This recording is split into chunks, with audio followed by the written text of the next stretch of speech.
सत श्री अकाल जी सारिਆਂ ਨੂੰ एक बार फिर तो स्वागत करते जी ਤੁਹਾਡੇ अपने YouTube channel master 07 exam warrior ਦੇ ਵਿੱਚ ਜਿਵੇਂ कि ਤੁਹਾਨੂੰ पता ही है जी कि लगातार ਅਸੀਂ पंजाबी विषय ਨਾਲ संबंधित वीडियोज़ अपलोड कर रहे हैं जी। ਹੁਣ तक पंजाबी ਦੇ जिन्ने किस्साकार है जी ਉਹ ਤੋਂ ਇਲਾਵਾ जो निबंधकार है नावलकार है उन्होंने उपर असी अपनी लैक्चर सीरीज़ दी वीडियोज़ जड़ियाँ अपलोड कर चुके हैं जी। अज का जोड़ा विषय है वो पंजाबी नाटक का असी शुरू कर रहे हैं जी।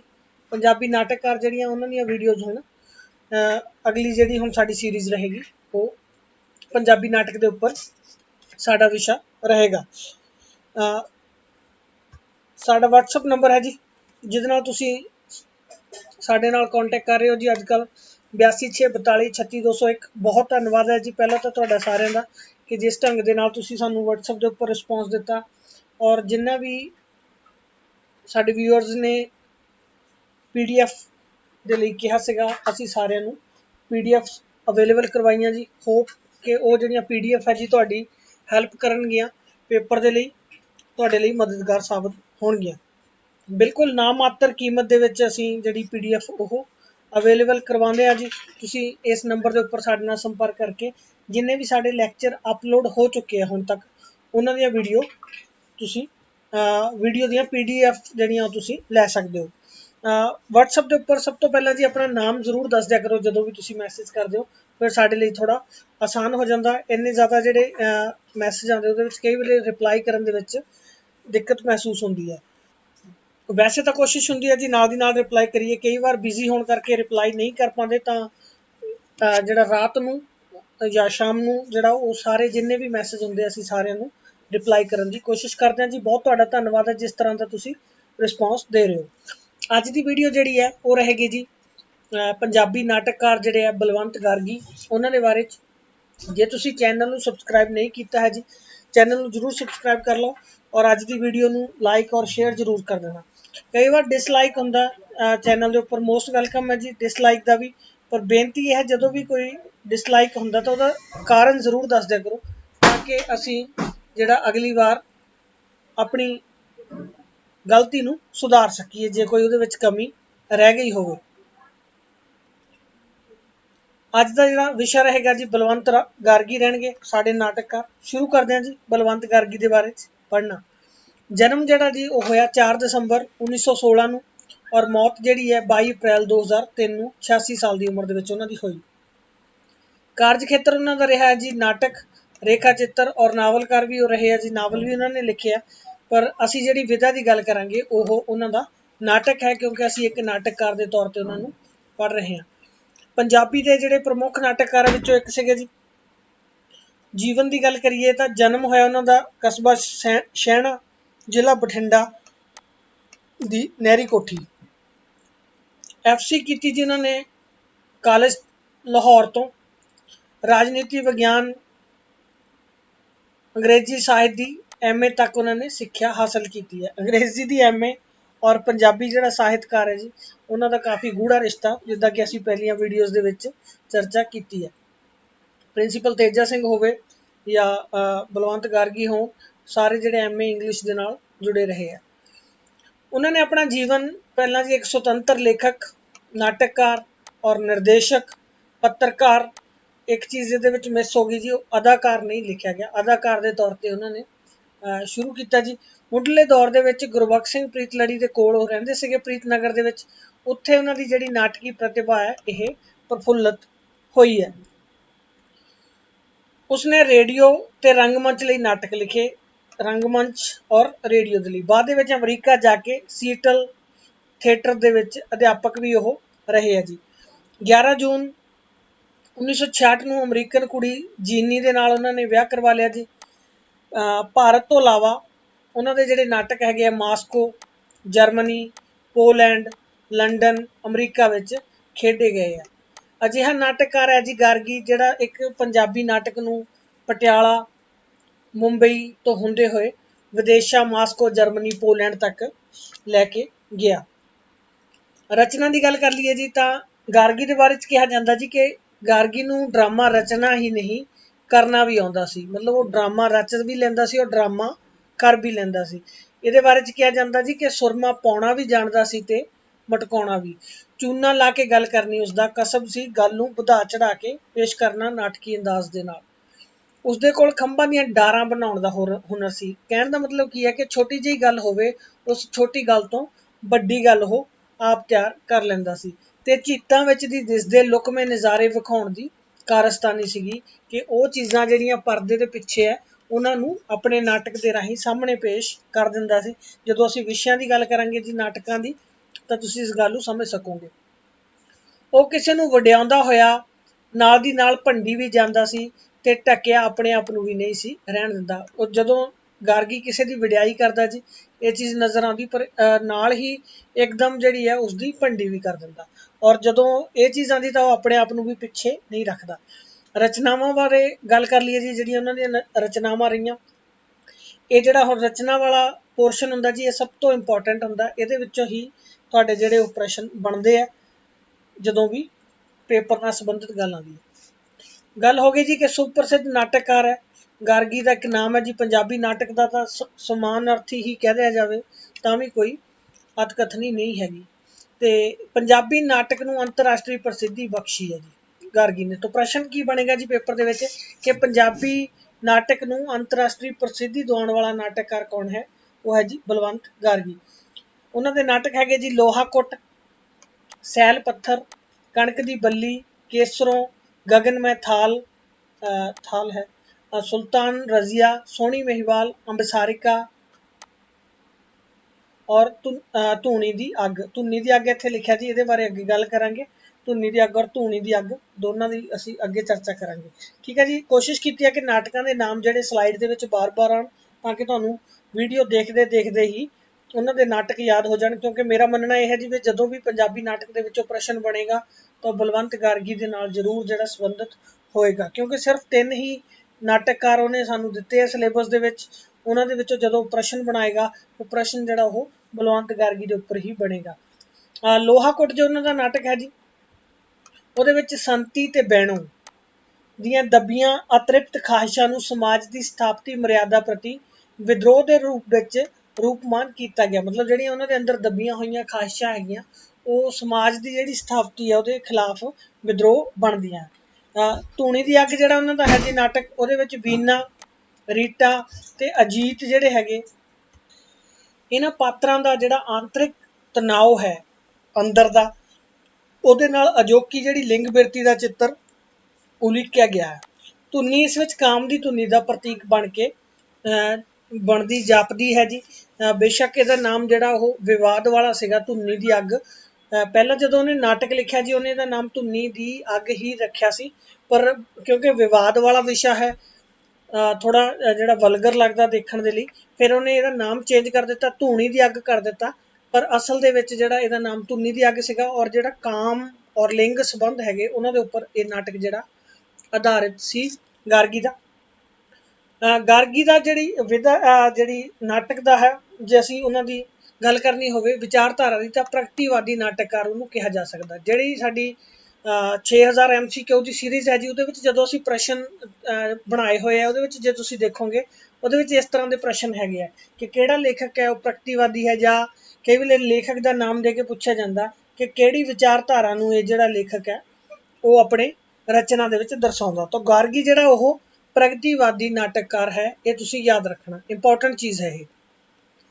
ਗਾਰਗੀ ਜਿਹੜਾ ਉਹ ਜੀ ਪੰਜਾਬੀ ਨਾਟਕ ਨੂੰ ਦੂਜੇ ਦੌਰ ਵਿੱਚ ਪ੍ਰਵੇਸ਼ ਉਹਨੇ ਕਰਵਾਇਆ, ਔਰ ਨਾਲ ਦੀ ਨਾਲ ਆਪਣੇ ਆਪ ਨੂੰ ਨਾਟਕਕਾਰਾਂ ਦੀ ਪਹਿਲੀ ਸ਼੍ਰੇਣੀ ਦੇ ਵਿੱਚ ਸ਼ਾਮਲ ਕਰ ਗਿਆ। ਮਤਲਬ ਉਹ ਨਾਟਕਕਾਰਾਂ ਦੇ ਜਿਹੜੇ ਪੰਜਾਬੀ ਦੇ ਇੱਕ ਪਹਿਲੀ ਸ਼੍ਰੇਣੀ ਅਸੀਂ ਨਾਟਕਕਾਰਾਂ ਦੀ ਬਣਾਉਣੀ ਹੋਵੇ, ਉਹਦੇ ਵਿੱਚ ਬਲਵੰਤ ਗਾਰਗੀ ਦਾ ਨਾਮ ਸ਼ਾਮਲ ਹੋ ਗਿਆ। ਔਰ ਪੰਜਾਬੀ ਨਾਟਕ ਨੂੰ ਉਹਨੇ ਦੂਜੇ ਦੌਰ ਦੇ ਵਿੱਚ ਲੈ ਕੇ ਆਂਦਾ। ਜਿਹੜੀ IC ਨੰਦਾ ਨੇ ਸ਼ੁਰੂ ਕੀਤਾ ਸੀ ਇਹਨੂੰ, ਉਹ ਤੋਂ ਬਾਅਦ ਗਾਰਗੀ ਜਿਹੜਾ ਉਹਨੂੰ ਦੂਜੇ ਦੌਰ ਵਿੱਚ ਪ੍ਰਵੇਸ਼ ਕਰਵਾਉਂਦਾ।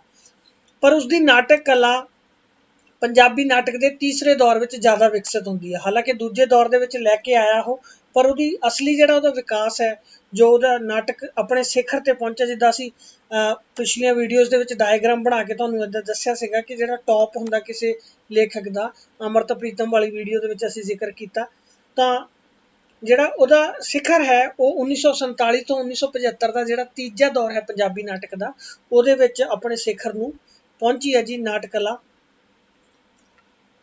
ਬਲਵੰਤ ਗਾਰਗੀ ਦੀ। ਬਲਵੰਤ ਗਾਰਗੀ ਨੇ ਪ੍ਰੀਤਨਗਰ ਵਿੱਚ ਜਿਹੜੇ ਲੇਖਕਾਂ ਦੀਆਂ ਪ੍ਰੀਤ ਮਿਲਣੀਆਂ ਹੁੰਦੀਆਂ ਸੀ, ਉਸ ਸਮੇਂ ਨਾਟਕ ਖੇਡੇ ਜਾਂਦੇ ਸੀ। ਉਹਨਾਂ ਨਾਟਕਾਂ ਤੋਂ ਪ੍ਰਭਾਵਿਤ ਹੋ ਕੇ ਉਹਨੇ ਨਾਟਕ ਲਿਖਣੇ ਸ਼ੁਰੂ ਕੀਤੇ, ਔਰ ਪਹਿਲੀ ਜਿਹੜੀ ਉਹਨਾਂ ਦੀ ਨਾਟ ਰਚਨਾ ਸੀ ਉਹ ਸੀ ਤਾਰਾ ਟੁੱਟਿਆ। ਹੁਣ ਦੋ ਚੀਜ਼ਾਂ ਇੱਥੇ ਚੀਜ਼ਾਂ ਹੈਗੀਆਂ, ਦੋਨੇ ਸੈਂਟੈਂਸ ਨਾਲ ਦੀ ਨਾਲ ਹੈਗੇ, ਤੁਸੀਂ ਇਹਨਾਂ ਦੋਨਾਂ ਨੂੰ ਸਮਝਣਾ, ਦੋਨੇ ਬਹੁਤ ਇੰਪੋਰਟੈਂਟ ਹੈ ਗੱਲਾਂ। ਕਿ ਉਹਦਾ ਜਿਹੜਾ ਪਹਿਲੀ ਨਾਟ ਰਚਨਾ ਹੈ ਉਹ ਹੈ ਤਾਰਾ ਟੁੱਟਿਆ, ਠੀਕ ਹੈ ਜੀ। ਔਰ ਜਿਹੜਾ ਉਹਦਾ ਪਹਿਲਾ ਨਾਟਕ ਹੈ ਉਹ ਹੈ ਲੋਹਾ ਕੁੱਟ। ਜੇ ਪੇਪਰ ਦੇ ਵਿੱਚ ਪ੍ਰਸ਼ਨ ਆਏਗਾ ਕਿ ਉਹਦੀ ਪਹਿਲੀ ਨਾਟ ਰਚਨਾ ਕਿਹੜੀ ਹੈ, ਤਾਂ ਨਾਟ ਰਚਨਾ ਤਾਰਾ ਟੁੱਟਿਆ ਹੈ, ਪਰ ਜਿਹੜਾ ਪਹਿਲਾ ਨਾਟਕ ਹੈ ਉਹ ਲੋਹਾ ਕੁੱਟ ਹੈ। ਕੱਲ ਵੀ ਇੱਕ ਪ੍ਰਸ਼ਨ ਸੀਗਾ ਨਾਨਕ ਸਿੰਘ ਦੇ ਬਾਰੇ ਚ, ਕਮੈਂਟ ਦੇ ਵਿੱਚ ਪੁੱਛਿਆ ਸੀ ਕਿਸੇ ਨੇ, ਮੈਂ ਹੁਣ ਨਾਮ ਨਹੀਂ ਮੈਨੂੰ ਯਾਦ ਆ ਰਿਹਾ ਕੀ ਸੀ ਬੱਚੇ ਦਾ। ਉਹ ਕਹਿ ਰਹੇ ਸੀਗੇ ਸਰ ਕਿ ਜਿਹੜਾ ਉਹਨਾਂ ਦਾ ਅੱਧ ਖਿੜਿਆ ਫੁੱਲ ਤੁਸੀਂ ਕਹਿ ਰਹੇ ਹੋ ਪਹਿਲਾ ਉਹਨਾਂ ਦਾ ਨਾਟਕ ਨਾਵਲ ਹੈ, ਪਰ ਉਹ ਛਪਿਆ ਜਿਹੜਾ ਬਾਅਦ ਦੇ ਵਿੱਚ ਹੈ। ਦੋ ਚੀਜ਼ਾਂ ਹੁੰਦੀਆਂ, ਇੱਕ ਹੁੰਦਾ ਜੀ ਲਿਖਣਾ, ਇੱਕ ਹੁੰਦਾ ਛਪਣਾ। ਬਹੁਤ ਸਾਰੀਆਂ ਚੀਜ਼ਾਂ ਇੱਦਾਂ ਦੀਆਂ ਹੈਗੀਆਂ ਜਿਹੜੀਆਂ ਲੇਖਕ ਜਿਹੜੇ ਹੈਗੇ, ਰਾਈਟਰ ਹੈਗੇ ਆ, ਉਹਨਾਂ ਦੀ ਮੌਤ ਤੋਂ ਬਾਅਦ ਛਪਦੀਆਂ। ਹੁਣ ਅਸੀਂ ਇਹ ਨਹੀਂ ਕਹਿ ਸਕਦੇ ਵੀ ਇਹ ਜਿਹੜਾ ਰਾਈਟਰ ਹੈ ਤਾਂ ਇੰਨੇ ਸਾਲ ਦੇ ਵਿੱਚ ਇਹਦੀ ਮੌਤ ਹੋ ਗਈ ਸੀ, ਬਾਅਦ ਦੇ ਵਿੱਚ ਕਿਉਂ ਛਪਿਆ, ਕਿਵੇਂ ਛਪਿਆ, ਹੈ ਨਾ। ਇਸ ਤਰ੍ਹਾਂ ਜਦੋਂ ਅਸੀਂ ਲਿਖੇ ਦੀ ਗੱਲ ਕਰਦੇ ਹਾਂ, ਪਹਿਲੇ ਨਾਟਕ ਦੀ, ਪਹਿਲੇ ਨਾਵਲ ਦੀ, ਤਾਂ ਉਹ ਚੀਜ਼ਾਂ ਹੁੰਦੀਆਂ ਜਿਹੜੇ ਉਹਨਾਂ ਨੇ ਸਭ ਤੋਂ ਪਹਿਲਾਂ ਲਿਖਿਆ ਹੈ, ਠੀਕ ਹੈ ਜੀ। ਇਹ ਤੁਸੀਂ ਯਾਦ ਰੱਖਣਾ। ਤੋਂ ਪਹਿਲੀ ਜਿਹੜੀ ਨਾਟ ਰਚਨਾ ਉਹਨਾਂ ਦੀ ਉਹ ਹੈ ਤਾਰਾ ਟੁੱਟਿਆ, ਜੋ ਪੰਜ ਦਰਿਆ ਜਿਹੜਾ ਸੀਗਾ ਮੈਗਜ਼ੀਨ, ਉਹਦੇ ਵਿੱਚ ਨਵੰਬਰ 1942 ਦੇ ਵਿੱਚ ਉਹਨਾਂ ਦਾ ਉਹ ਛਪਿਆ ਸੀਗਾ। ਪਰ ਉਹਨਾਂ ਦਾ ਜਿਹੜਾ ਪੰਜਾਬੀ ਨਾਟਕ ਦੇ ਵਿੱਚ ਪ੍ਰਵੇਸ਼ ਹੁੰਦਾ 1944 ਦੇ ਵਿੱਚ, ਪਹਿਲਾ ਨਾਟਕ ਉਹਨਾਂ ਦਾ ਲੋਹਾ ਕੁੱਟ ਹੈ। ਹੁਣ ਨਾਟ ਰਚਨਾ ਔਰ ਨਾਟਕ, ਇਸ ਚੀਜ਼ ਨੂੰ ਤੁਸੀਂ ਫਰਕ ਨੂੰ ਯਾਦ ਰੱਖਿਓ। ਆਪਣੇ ਪਹਿਲੇ ਨਾਟਕ ਨਾਲ ਹੀ ਉਹ ਪੰਜਾਬੀ ਦੇ ਪ੍ਰਮੁੱਖ ਨਾਟਕਕਾਰਾਂ ਵਿੱਚ ਆ ਖੜਿਆ, ਇਸ ਤਰ੍ਹਾਂ ਦਾ ਪ੍ਰਭਾਵ। ਔਰ ਇਹ ਨਾਟਕ ਜਦੋਂ ਰੇਡੀਓ ਤੋਂ ਪ੍ਰਸਾਰਿਤ ਹੋਇਆ ਜੀ, ਤਾਂ ਕਿਉਂਕਿ ਲੋਹਾ ਕੁੱਟ ਲੋਹਾਰ ਜਿਹੜੀ ਸ਼੍ਰੇਣੀ ਹੈ ਜੀ, ਜੋ ਲੋਹੇ ਦਾ ਕੰਮ ਕਰਨ ਵਾਲੇ, ਉਹਨਾਂ ਨਾਲ ਸੰਬੰਧਿਤ ਸੀਗਾ, ਔਰ ਉਹਨਾਂ ਨੇ ਹੰਗਾਮਾ ਖੜਾ ਕਰ ਦਿੱਤਾ ਬੜਾ, ਇਹਦੇ ਉੱਪਰ ਵਿਵਾਦ ਹੋਇਆ ਸੀ ਉਹਨਾਂ ਦੇ ਇਸ ਨਾਟਕ ਦੇ ਉੱਪਰ।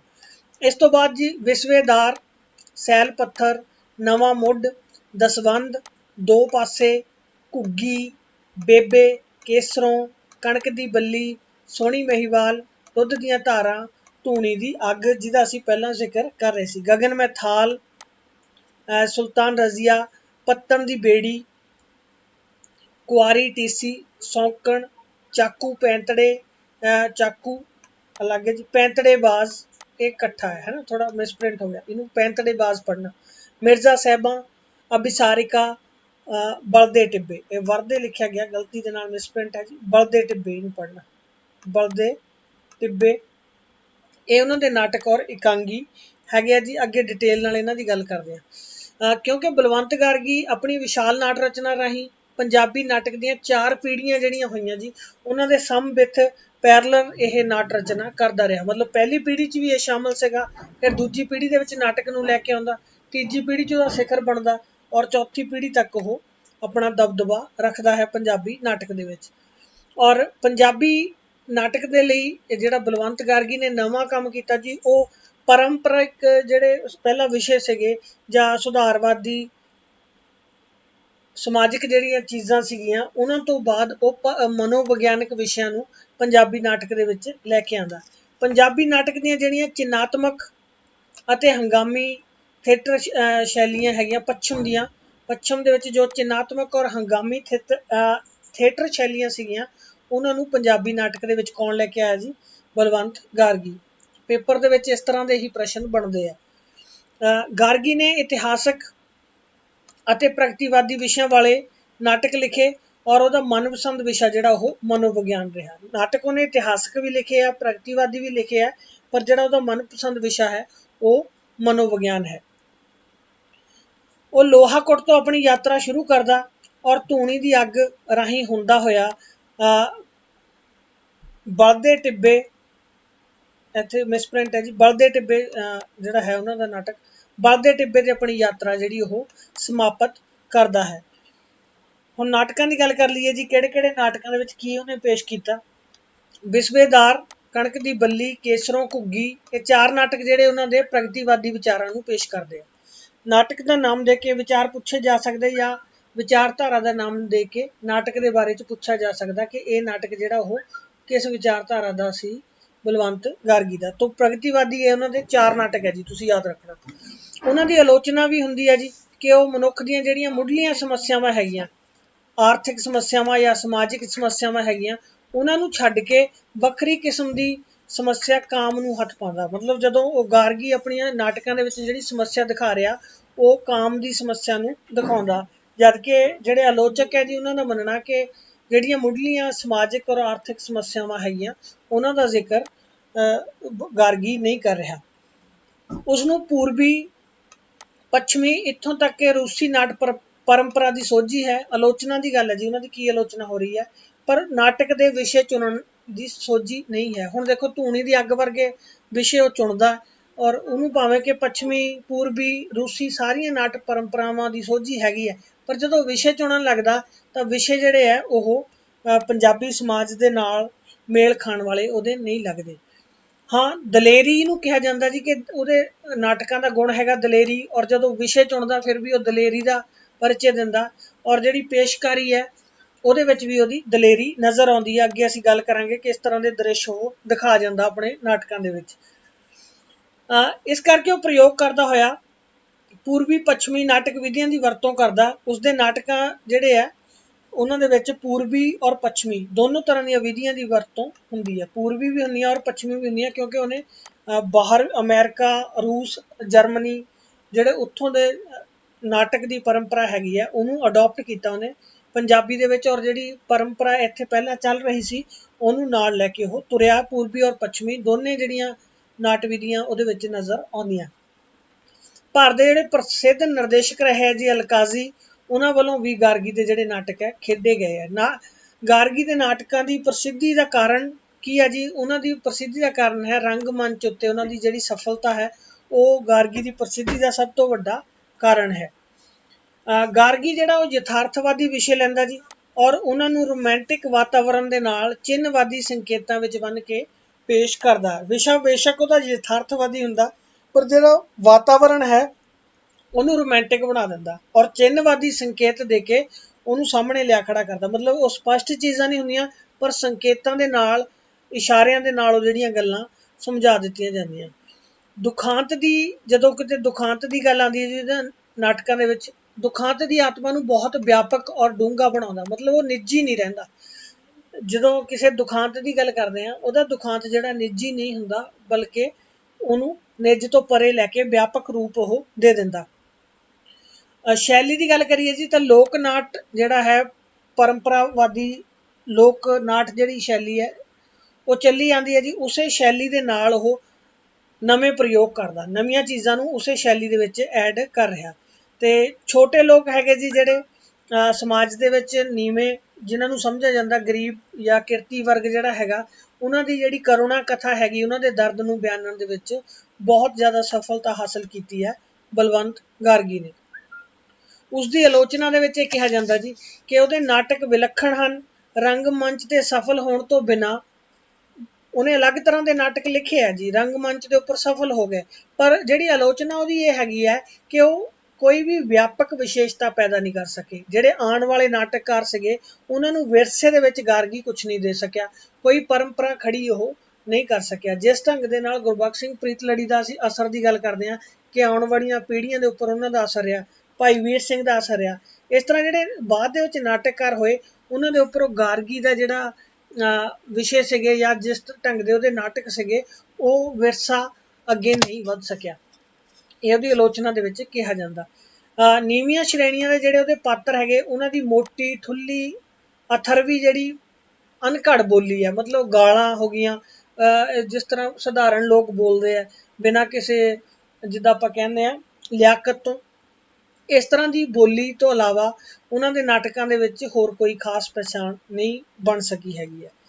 ਜਿਹੜੇ ਉਹਦੇ ਨਾਟਕ ਹੈਗੇ ਜੀ, ਸੈਲ ਪੱਥਰ, ਕੇਸਰੋਂ, ਕਣਕ ਦੀ ਬੱਲੀ, ਗਗਨ ਮੈਂ ਥਾਲ, ਰਜ਼ੀਆ ਸੁਲਤਾਨਾ, ਸੌਕਣ, ਇਹ ਉਹਦੇ ਪੂਰੇ ਨਾਟਕ ਹੈਗੇ ਆ ਜੀ। ਸੈਲ ਪੱਥਰ, ਹੁਣ ਇੱਕ ਇੱਕ ਕਰਕੇ ਨਾਟਕਾਂ ਦੀ ਗੱਲ ਕਰਦੇ ਹਾਂ, ਥੋੜ੍ਹਾ ਜਿਹਾ ਧਿਆਨ ਦੇਣਾ ਵਿਸ਼ਿਆਂ ਦੇ ਬਾਰੇ 'ਚ। ਪਿਛਲੀ ਵਾਰ ਇੱਕ ਪ੍ਰੀਤ ਕੌਰ ਉਹਨਾਂ ਦਾ ਸ਼ਾਇਦ ਕਮੈਂਟ ਸੀਗਾ ਕਿ ਸਰ ਨਾਨਕ ਸਿੰਘ ਹੋਰਾਂ ਬਾਰੇ ਜਦੋਂ ਅਸੀਂ ਨਾਵਲਾਂ ਦੀ ਡਿਟੇਲ ਦੇ ਵਿੱਚ ਗਏ ਕਿ ਸਰ ਵੀਡੀਓ ਜਿਹੜੀ ਉਹ ਬੋਰਿੰਗ ਹੋ ਜਾਂਦੀ ਹੈ। ਹਾਂ, ਹੋ ਸਕਦਾ ਬੇਟਾ ਕਿ ਸਟਾਈਲ ਤੁਹਾਨੂੰ ਬੋਰਿੰਗ ਲੱਗਦਾ ਹੋਵੇ ਜਾਂ ਪੜ੍ਹਾਉਣ ਦਾ ਤਰੀਕਾ या इन्नी डिटेल करके बोरिंग लगती हो, क्योंकि ज़्यादातर तुसीं देखते हो कि वीडियो 5 6 7 8 10 मिनट की होंगी है, पर साडी कोशिश होंगी है कि गहराई जिहड़ी है उन्होंने बाहर लिआंदा जाए, क्योंकि प्रश्न जिहड़ा वो ज़्यादा गहराई दे विचों ही आंदा। कदे भी तुहाडे नाल ये धोखा ना हो जाए कि तुहानूं लगे कि असीं ये वाला टॉपिक तैयार कर लिया, पर उस टॉपिक के जिहड़े बरीकियां सीगियां वो तुहानूं ना पता होण, है ना। मैं नहीं चाहुंदा कि किसी बच्चे दे नाल इस तरह का धोखा होवे। तो कोशिश हुंदी है जी कि जिन्नी गहराई दे नाल आपां चीज़ नूं समझ सकीए, ਉਹਦੇ ਲਈ ਸਾਡੀ ਟੀਮ ਨੂੰ ਟਾਈਮ ਲੱਗਦਾ। ਹੁਣ ਜਿੱਦਾਂ ਅਸੀਂ ਬਲਵੰਤ ਗਾਰਗੀ ਦੀ ਇਹ 7 ਜਿਹੜੀਆਂ ਪੁਸਤਕਾਂ ਹੈਗੀਆਂ ਅਲੱਗ-ਅਲੱਗ, ਉਹਨਾਂ ਨੂੰ ਕੰਸਲਟ ਕਰਕੇ ਇਹ ਆਪਾਂ ਕੰਟੈਂਟ ਤਿਆਰ ਕੀਤਾ। ਠੀਕ ਹੈ ਜੀ। ਤੋ ਇਹ ਤੁਸੀਂ ਲੈ ਵੀ ਸਕਦੇ ਹੋ ਸਾਡੇ ਕੋਲੋਂ PDF ਦੇ ਵਿੱਚ, ਤੁਹਾਡੇ ਲਈ ਅਵੇਲੇਬਲ ਰਹੇਗਾ ਸਾਡੇ WhatsApp ਦੇ ਉੱਪਰ ਬਿਲਕੁਲ ਨਾ ਮਾਤਰ ਕੀਮਤ ਦੇ ਵਿੱਚ। ਇੱਕ ਫੋਟੋਸਟੇਟ ਪੇਪਰ ਨੂੰ, ਇੱਕ ਪੇਪਰ ਨੂੰ ਫੋਟੋਸਟੇਟ ਕਰਾਉਣ ਦੀ ਜਿੰਨੀ ਕੀਮਤ ਹੁੰਦੀ ਹੈ ਜੀ, ਉਨੀ ਕੀਮਤ ਦੇ ਵਿੱਚ ਅਸੀਂ ਤੁਹਾਨੂੰ ਇਹ PDF ਅਵੇਲੇਬਲ ਕਰਵਾ ਰਹੇ ਹਾਂ। ठीक है जी। गल्लां 'ਚ ज़्यादा ना जाइए, वीडियो बहुत ज़्यादा लंबी हो रही है पहले ही। तो हुण आपां देखदे हां जी किहड़े-किहड़े नाटकां दे विच किहड़ी चीज़ां हैगीआं। सैल पत्थर दे विच सेखों दे जिद्दां दे हुंदे आ जी कलाकार, उन्हां दे पात्र है, उन्हां वांगू ही अगरगामी दृष्टिकोण है सैल पत्थर नाटक दे विच। केसरों नाटक दे विच इस्त्रियां दी अनपढ़ता नूं उहने विशा बनाया, ते ਜਿਹੜਾ ਇਹ ਸੁਧਾਰਵਾਦੀ ਨਾਟਕ ਕਿਹਾ ਜਾ ਸਕਦਾ, ਕਿਉਂਕਿ ਅਨਪੜ੍ਹਤਾ ਦੀ ਸਮੱਸਿਆ ਦਾ ਉਹ ਸੁਧਾਰ ਚਾਹੁੰਦਾ। ਜਿਹੜਾ ਕਣਕ ਦੀ ਬੱਲੀ ਉਹਨਾਂ ਦਾ ਨਾਟਕ ਹੈ, ਇੱਕ ਰੋਮਾਂਟਿਕ ਦੁਖਾਂਤ ਹੈ। ਠੀਕ ਹੈ ਜੀ। ਤੇ ਉਹਦੇ ਵਿੱਚ ਵਿਸਵੇਦਾਰੀ ਸਮਾਜ ਦੀ ਕੁੱਖ ਦੇ ਵਿੱਚ ਪਲ ਰਹੇ ਜਿਹੜੀ ਜ਼ਬਰ ਦੀ ਕਠੋਰਤਾ ਦੇ ਉੱਪਰੋਂ ਉਹਨੇ ਪਰਦਾ ਚੁੱਕਿਆ। ਇਹਦੇ ਵਿੱਚ ਇੱਕ ਕੁੱਟਣੀ ਨਾਂ ਦਾ ਪਾਤਰ ਹੈ ਜੀ, ਜਿਹੜਾ ਰੋਮਾਂਟਿਕ ਬਿਆਨ ਉਹਦਾ ਹੈਗਾ। 6 ਅੰਕੀ ਨਾਟਕ ਹੈ ਜੀ ਉਹਨਾਂ ਦਾ, ਸੋਹਣੀ ਮਹੀਵਾਲ। ਇਹ ਤੁਹਾਡਾ ਪ੍ਰਸ਼ਨ ਹੋ ਸਕਦਾ ਜੀ, ਇਹਨੂੰ ਯਾਦ ਰੱਖਣਾ ਪੇਪਰ ਦਾ, ਕਿ ਕਿਹੜਾ ਨਾਟਕ 6 ਅੰਕਾਂ ਦਾ ਹੈ। ਉਹ ਹੈ ਜੀ ਸੋਹਣੀ ਮਹੀਵਾਲ, ਔਰ ਇਹ ਕਿੱਥੇ ਖੇਡਿਆ ਗਿਆ? रूस दे विच खेडिया गया। पंजाबी दे विच हले तक यह चीज़ नहीं आई, पंजाब दे विच पंजाबी जामे च पेश नहीं हो सकिया। ये नाटक सोहनी महिवाल रूस दे विच खेडिया गया 6 अंकां दे विच। जिहड़ा धूनी दी अग उन्हां दा नाटक हैगा जी, वो पश्चिम के प्रभावां तो उन्होंने प्रेरणा लई है, जिस ढंग दे नाल पश्चिम के लोग सोचते हैं जां उन्हां दा व्यवहार रहिंदा, ते जिस विच बहुता सफल दिखाई नहीं दिंदा। इहनूं सफल नहीं कहा जा सकदा जो चीज़ वो दिखानी चाहता सी। विषय के पक्षों इहदे विच प्रीत और इस्त्री पुरुष के संबंधों का मनोविग्यानक ढंग के नाल उन्हें पेश किया। ये थोड़ा जी आलोचना बहुत हुई जी इस नाटक की। उसका कारण क्या सीगा? इहदे विच कहंदे घटिया और रोगग्रस्त घटनावां, काम प्रवृत्ति, लिंगवादी भोग का खुला प्रगटा किया उन्हें। इस करके इहनूं निंदणयोग प्रवृत्ति कहा गया कि यह जिहड़ा ट्रेंड शुरू करना सही नहीं हैगा। जो गार्गी ने इहदे नाल कोशिश की सी भी ये जे पंजाबी नाटक दे विच कोई इस तरह के ट्रेंड शुरू हो जाते हैं, वो सही नहीं है, उन्होंने निंदणयोग प्रवृत्ति कहा गया। धूनी की अग नहीं कहते, धुनी की ही अग है, मतलब काम के उपर उन्होंने जिहड़ा है नाटक आधारित सीगा। इस जिसका नाटकी प्रगटाओ भी काम के बेगवान सुर विच कीता गया। हुण नाटक की इहदी प्राप्ति है जी, एक नाटक दे विच अजीब जिहड़ी उन्हें चीज़ की है और सफल रहा उहदे विच कि रंग भूमि दे विच, रंगमंच स्टेज के उपर संभोग का दृश्य पेश कर दिता गार्गी ने इस नाटक दे विच। भावें दी आलोचना हुई है जी इन्हां चीज़ों की, पर यह पहली बारी इस तरह का प्रयोग सीगा और बिल्कुल सफलता के नाल उन्हें कीता कि संभोग के दृश्य नूं स्टेज के उपर उन्हें सफलता के नाल पेश कर दिता। जिहड़ा सौकण नाटक है जी उन्हां दा, उहदे विच मनोविग्यानक स्थिति नूं लिया गया। उहदे विच माँ जिहड़ी है वो अपनी नूंह दा गला घुट दिंदी है, क्योंकि वो जिहड़ी नूंह है ओहदी सौकण हुंदी है। फिर मनोविग्यानक स्थिति है जी, जिहड़ी द्वंद पैदा हुंदा दो इस्त्रियां दे विच, ਉਹਨੂੰ ਇਹਦੇ ਵਿੱਚ ਉਹਨੇ ਪੇਸ਼ ਕੀਤਾ। ਗगनमय थाल ਜਿਹੜਾ ਨਾਟਕ ਹੈ ਜੀ 1969 ਦੇ ਵਿੱਚ ਗੁਰੂ ਨਾਨਕ ਦੇਵ ਜੀ ਦੇ ਜਿਹੜਾ ਉਹਨਾਂ ਦੇ 500 ਸਾਲਾ ਜਨਮ ਸੀਗਾ ਜੀ 1969 ਦੇ ਵਿੱਚ, ਉਹਨੂੰ ਸਮਰਪਿਤ ਉਹਨਾਂ ਨੇ ਨਾਟਕ ਲਿਖਿਆ ਸੀਗਾ। ਉਹਨਾਂ ਦੇ ਜੀਵਨ ਸਮਾਚਾਰਾਂ ਦੇ ਨਾਲ ਸੰਬੰਧਿਤ ਹੈ, ਪਰ ਕਿਉਂਕਿ ਵਿਸ਼ੇ ਦੇ ਨਾਲ ਉਹਨਾਂ ਦਾ ਸੁਹਿਰਦ ਲਗਾਓ ਨਹੀਂ ਹੈਗਾ ਜਿਹੜਾ ਸਿੱਖ ਧਰਮ ਹੈ ਜਾਂ ਗੁਰੂ ਨਾਨਕ ਦੇਵ ਜੀ, ਉਸ ਲਈ ਇਹ ਜਿਹੜਾ ਵਿਸ਼ੇ ਦੀ ਮਹਾਨਤਾ ਦੇ ਪੱਧਰ ਤੱਕ ਇਹ ਨਾਟਕ ਨਹੀਂ ਪਹੁੰਚ ਸਕਿਆ, ਉਹ ਤੋਂ ਹੇਠਾਂ ਰਿਹਾ ਹੈ। ਰਜੀਆ ਸੁਲਤਾਨਾ ਉਹਨਾਂ ਦਾ ਇਤਿਹਾਸਕ ਨਾਟਕ ਹੈ ਜੀ। ਪਹਿਲੀ ਜਿਹੜੀ ਭਾਰਤ ਦੀ ਰਜੀਆ ਸੁਲਤਾਨਾ ਔਰਤ ਹੁਕਮਰਾਨ ਹੋਈ ਹੈ ਜੀ, ਉਹਦੇ ਉੱਪਰ ਇਹ ਨਾਟਕ ਹੈ ਜੀ। ਤੇ ਪੰਜਾਬੀ ਜਗਤ ਨੂੰ ਵੱਡੀ ਦੇਣ ਇਹ ਕਿਹਾ ਜਾ ਸਕਦਾ ਇਹ ਨਾਟਕ ਉਹਨਾਂ ਦਾ। ਬਲਵੰਤ ਗਾਰਗੀ ਦੀ ਨਾਟਕਕਾਰ ਦੇ ਤੌਰ ਤੇ ਉਹਨਾਂ ਦੀ ਜਿਹੜੀ ਪਹਿਚਾਣ ਹੈ ਜੀ, ਉਹਨਾਂ ਦੀ ਖਾਸੀਅਤ ਹੈ ਉਹ ਹੈ ਉਹਨਾਂ ਦਾ ਰੰਗ ਭੂਮੀ ਦੇ ਨਾਲ ਜੁੜਿਆ ਹੋਣਾ। ਆਪ निर्देशन भी करते नाटकों का और उन्होंने अदाकारी भी की है। रंगमंच के नाँ की उन्होंने पुस्तक है जी। रंगमंच के लिए उन्होंने अवार्ड भी मिले। ਜਾਣਦੇ ਹੋਣੇ ਤੁਸੀਂ। ਇਹ ਆਲੋਚਨਾ ਦੀ ਉਹਨਾਂ ਦੀ ਪੁਸਤਕ ਹੈਗੀ ਆ ਰੰਗਮੰਚ। ਦ੍ਰਿਸ਼ਟੀਕੋਣ ਦੇ ਪੱਖ ਤੋਂ ਉਹਨਾਂ ਨੇ ਅਨੇਕਾਂ ਪ੍ਰਯੋਗ ਕੀਤੇ ਆ ਜੀ, ਤੇ ਹੁਣ ਤੱਕ ਜਿਹੜੇ ਵਰਜਿਤ ਸਮਝੇ ਜਾਂਦੇ ਨਾਟਕੀ ਵਿਧੀਆਂ ਸੀਗੀਆਂ ਉਹਨਾਂ ਦੇ ਉੱਪਰ ਉਹਨੇ ਨਾਟਕ ਵੀ ਲਿਖੇ ਔਰ ਉਹਨਾਂ ਨੂੰ ਪੇਸ਼ ਵੀ ਕੀਤਾ ਹੈ। ਇੱਕ ਵਾਰੀ ਡਿਟੇਲ ਦੇਖ ਲੈਂਦੇ ਆ ਜੀ ਨਾਟਕਾਂ ਦੀ। ਔਰ ਤੁਸੀਂ ਜਿਹੜੇ ਸਨ ਹੈਗੇ ਆ ਜੀ, ਜਿਹੜੇ ਸਾਲ ਦੇ ਵਿੱਚ ਨਾਟਕ ਪਬਲਿਸ਼ ਹੋਏ ਆ, ਉਹਨਾਂ ਦੇ ਉੱਪਰ ਜ਼ਰੂਰ ਧਿਆਨ ਦੇਣਾ। ਬੜੀ ਮਿਹਨਤ ਦੇ ਨਾਲ ਕਈ ਕਿਤਾਬਾਂ ਨੂੰ ਕੰਸਲਟ ਕਰਕੇ ਅਸੀਂ ਸਨ ਉਹਨਾਂ ਦੇ ਅਸੀਂ ਕੱਢੇ। ਅਸਲ ਦੇ ਵਿੱਚ ਇਹਦੀ PDF ਪਹਿਲਾਂ ਬਣ ਗਈ ਸੀਗੀ ਲਿਸਟ, ਫਿਰ ਦੁਬਾਰਾ ਇਹ ਜਿਹੜੇ ਸਾਲ ਹੈਗੇ ਉਹ ਲੈ ਕੇ ਦੁਬਾਰਾ ਇਹਨੂੰ ਆਪਾਂ ਤਿਆਰ ਕੀਤਾ, ਤਾਂ ਕਿ ਇਹ ਨਾ ਹੋਵੇ ਕਿ ਕਿਸੇ ਨਾਟਕ ਦਾ ਸਾਲ ਪੁੱਛ ਲਿਆ ਜਾਵੇ ਔਰ ਬੱਚਿਆਂ ਦੇ ਕੋਲ ਉਹ ਅਵੇਲੇਬਲ ਨਾ ਹੋਵੇ। ਸ਼ੁਰੂ ਕਰਦੇ ਹਾਂ ਜੀ। ਲੋਹਾ ਕੁੱਟ ਹੈ ਜੀ 1944, ਸੈਲ ਪੱਥਰ 1949, ਵਿਸਵੇਦਾਰ 1948, ਕੇਸਰੋਂ 1952, ਨਵਾਂ ਮੁੱਢ 1949, ਘੁੱਗੀ 1950, ਸੋਹਣੀ ਮਹੀਵਾਲ 1956, ਮਿਰਜ਼ਾ ਸਾਹਿਬਾ 1984, ਕਣਕ ਦੀ ਬੱਲੀ 1954, ਧੂਣੀ ਦੀ ਅੱਗ 1968, ਗਗਨ ਮੈਥਾਲ 1969, ਸੁਲਤਾਨਾ रजिया 1970, सौकण 1979, अभिसारका 1990 और आखिरी है जी बलदे टिब्बे 1996। पहला सीगा लोहा कुट और जिहड़ा आखिरी सी वो है बलदे टिब्बे। एक बार फिर रिपीट कर लेंगे क्योंकि सब तो इंपॉर्टेंट चीज़ यही है, सिर्फ कुछ सैकेंड की गल है, आप रिपीट जरूर कर लिए। लोहा कुट है जी 1944, सैल पत्थर 1949, विस्वेदार 1948, केसरों 1952, नवां मुੱਢ 1949, घुग्गी 1950, सोहनी महिबाल 1956, मिर्जा साहिबा 1984, कणक दी बल्ली 1954, धूणी दी अग 1968, गगन में थाल 1969, सुल्ताना रजिया 1970, सौकण 1979, अभिसारिका 1990, बलदे टिब्बे 1996। ठीक है जी। ਉਹਨਾਂ ਨਾਟਕ ਸੀਗੇ। ਇਹ ਤੋਂ ਇਲਾਵਾ ਕੁਝ ਇਕਾਂਗੀ ਸੰਗ੍ਰਹਿ ਵੀ ਸੀਗੇ ਉਹਨਾਂ ਦੇ। ਇਕਾਂਗੀ ਦੇ ਬਾਰੇ ਵੀ ਆਪਾਂ ਦੇਖ ਲੈਂਦੇ ਹਾਂ। ਕੁਆਰੀ ਟੇਸੀ 1945, ਦੋ ਪਾਸੇ, ਪੱਤਣ ਦੀ ਬੇੜੀ, ਦਸਵੰਧ, ਦੁੱਧ ਦੀਆਂ ਧਾਰਾਂ, ਚਾਕੂ, ਪੈਂਤੜੇਬਾਜ਼। ਠੀਕ ਹੈ ਜੀ। ਇਹ ਉਹਨਾਂ ਦੇ ਇਕਾਂਗੀ ਸੰਗ੍ਰਹਿ ਰਹੇ। ਕਹਾਣੀ ਸੰਗ੍ਰਹਿ ਜਿਹੜੇ ਮਿਰਚਾਂ ਵਾਲਾ ਸਾਧ, ਡੁੱਲੇ ਬੇਰ, ਇਹ ਉਹਨਾਂ ਦੇ ਕਹਾਣੀ ਸੰਗ੍ਰਹਿ ਹੈਗੇ ਆ ਜੀ। ਕਾਲਾ ਅੰਬ, 3 ਕਹਾਣੀ ਸੰਗ੍ਰਹਿ। ਵਾਰਤਕ ਵੀ ਉਹਨਾਂ ਨੇ ਲਿਖੀ ਹੈ ਜੀ। ਉਹਨਾਂ ਦੇ ਵਿੱਚ ਹੈ ਨਿੰਮ ਦੇ ਪੱਤੇ, ਸੁਰਮੇ ਵਾਲੀ ਅੱਖ, ਕੌਡੀਆਂ ਵਾਲਾ ਸੱਪ, ਹੁਸੀਨ ਚਿਹਰੇ, ਕਾਸ਼ਨੀ ਵੇੜਾ, ਸ਼ਰਬਤ ਦੀਆਂ ਘੁੱਟਾਂ। ਨਾਵਲਕਾਰ ਵੀ ਰਹੇ ਆ ਜੀ ਬਲਵੰਤ ਗਾਰਗੀ। 2 ਉਹਨਾਂ ਦੇ ਨਾਵਲ ਹੈਗੇ, ਕੱਕਾ ਰੇਤਾ ਤੇ ਨੰਗੀ ਧੁੱਪ। ਖੋਜ ਪੁਸਤਕਾਂ ਦੀ ਅਸੀਂ ਗੱਲ ਕਰਦੇ ਸੀ, ਉਹਦੇ ਵਿੱਚ ਹੈ ਜੀ ਲੋਕ ਨਾਟਕ ਤੇ ਰੰਗਮੰਚ। ਇਹ ਉਹਨਾਂ ਦੀਆਂ 2 ਖੋਜ ਪੁਸਤਕਾਂ ਹੈਗੀਆਂ ਪੰਜਾਬੀ ਨਾਟਕ ਨਾਲ ਸੰਬੰਧਿਤ। ਸਨਮਾਨਾਂ ਦੀ ਜਿਹੜੀ ਗੱਲ ਕਰਦੇ ਹਾਂ ਜੀ, ਸਾਹਿਤ ਅਕਾਦਮੀ ਦਾ ਪੁਰਸਕਾਰ 1962 ਦੇ ਵਿੱਚ ਮਿਲਿਆ। ਤੁਸੀਂ ਦੱਸਣਾ ਜੀ ਕਿਹੜੀ ਪੁਸਤਕ ਦੇ ਲਈ ਮਿਲਿਆ ਸੀਗਾ ਉਹਨਾਂ ਨੂੰ। ਇਹ ਤੁਹਾਡੇ ਲਈ ਪ੍ਰਸ਼ਨ ਹੈ ਜੀ, ਤੁਸੀਂ ਕਮੈਂਟ ਬਾਕਸ ਦੇ ਵਿੱਚ ਦੇਣਾ। ਸਾਡੀ ਸਾਹਿਤ ਅਕਾਦਮੀ ਅਵਾਰਡ ਦੀ ਜਿਹੜੀ ਵੀਡੀਓ ਹੈ ਜੀ, ਉਹ ਤੁਸੀਂ ਜੇ ਦੇਖੀ ਹੋਵੇ ਤਾਂ ਦੱਸਣਾ। ਉੱਪਰ ਮੈਂ ਹਿੰਟ ਵੀ ਦਿੱਤਾ ਸੀ ਵੀਡੀਓ ਦੇ ਵਿੱਚ ਪਹਿਲਾਂ। ਪਦਮ ਸ਼੍ਰੀ ਜਿਹੜਾ 1972 ਦੇ ਵਿੱਚ ਉਹਨਾਂ ਨੂੰ ਮਿਲਿਆ, ਭਾਰਤ ਦਾ ਨਾਗਰਿਕ ਸਨਮਾਨ ਹੈ।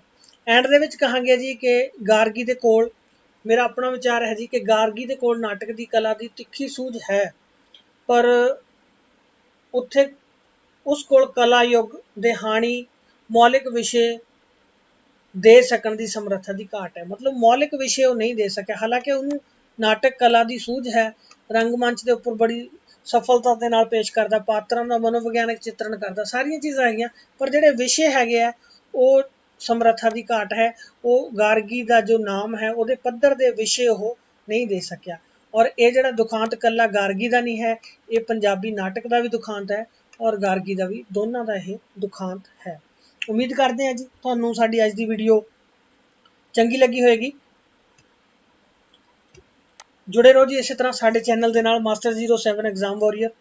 ਤੇ ਇਸ ਲੈਕਚਰ ਦੀ PDF ਤੁਸੀਂ ਇਸ ਨੰਬਰ ਦੇ ਉੱਪਰ 8264236201 ਤੇ WhatsApp ਕਰਕੇ ਸਾਨੂੰ ਲੈ ਸਕਦੇ ਹੋ। ਪਲੀਜ਼ ਕਾਲ ਨਾ ਕਰਨਾ, ਕਿਉਂਕਿ ਇਹ ਜਿਹੜਾ ਨੰਬਰ ਹੈ ਓਨਲੀ WhatsApp ਦੇ ਲਈ ਅਵੇਲੇਬਲ ਹੁੰਦਾ।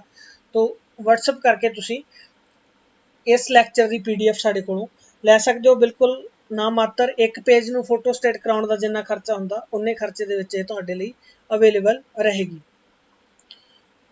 ਜੇ ਤੁਸੀਂ ਚੈਨਲ ਦੇ ਉੱਪਰ ਨਵੇਂ ਹੋ ਜੀ, ਚੈਨਲ ਨੂੰ ਸਬਸਕ੍ਰਾਈਬ ਕਰ ਲਓ। ਇਹੀ ਸਾਡਾ ਪੇਜ ਹੈ ਫੇਸਬੁੱਕ ਦੇ ਉੱਪਰ, ਮਾਸਟਰ 07 ਐਗਜ਼ਾਮ ਵਾਰੀਅਰ, ਉਹਨੂੰ ਵੀ ਜ਼ਰੂਰ ਤੁਸੀਂ ਲਾਈਕ ਕਰਨਾ। ਧੰਨਵਾਦ ਜੀ ਸਾਰਿਆਂ ਦਾ।